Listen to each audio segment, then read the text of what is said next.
Discussing about concurrent force system, and in that we are solving one problem. That is, first looking about the problem, the resultant of two forces acting at an angle of 60 degrees is 49.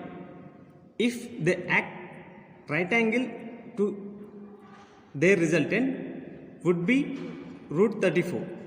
Find the magnitude of two forces. And here is two questions are arising.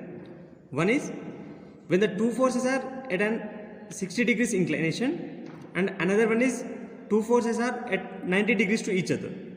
And first question is, and I am assuming two forces, one is P and another one is Q, and these two forces are 60 degrees apart each other, and in this condition the resultant would be 49 under root of 49.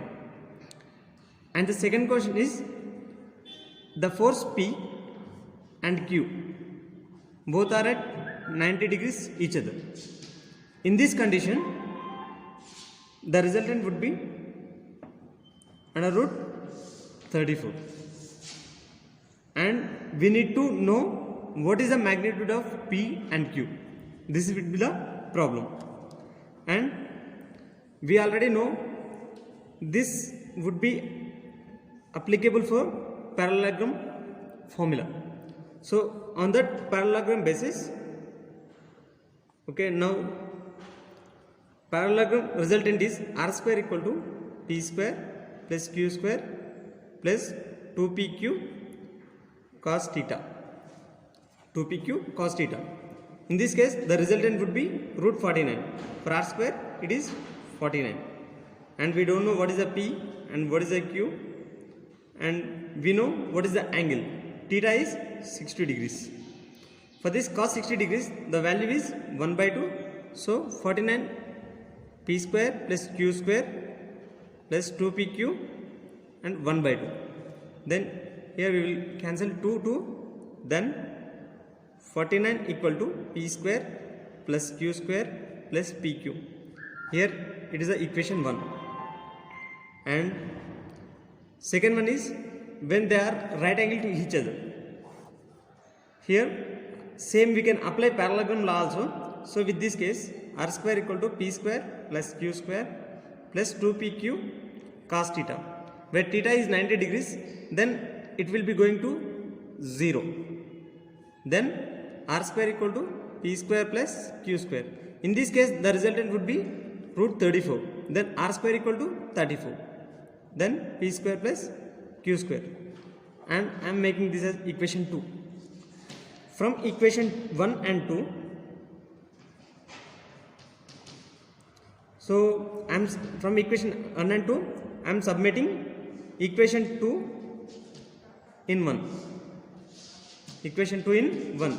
Then 49 equal to p square plus q square plus pq. In this, I am replacing this p square plus q square with 34. Okay. Then 49 equal to 34 plus pq. And submitting equation 2 in equation 1. With this, we will get what is the value of pq. And this value, final value of pq is 15. And the next is, we need to find out p plus q and p minus q, so that we will get p and q. So we have a formula that p plus q whole square equal to p square plus q square plus 2pq. We know already p square plus q square and 2pq. What is the value of p square plus q square? 34. Plus what is the value of pq? 15. Hence 2 into 15. This is total is 64. P plus q whole square equal to 64. Here p plus q equal to 8. Similarly, we will apply p minus q whole square. That is p square plus q square minus 2pq. Here the same thing. What is the value of p square plus q square? That is 34. Minus what is the value of pq?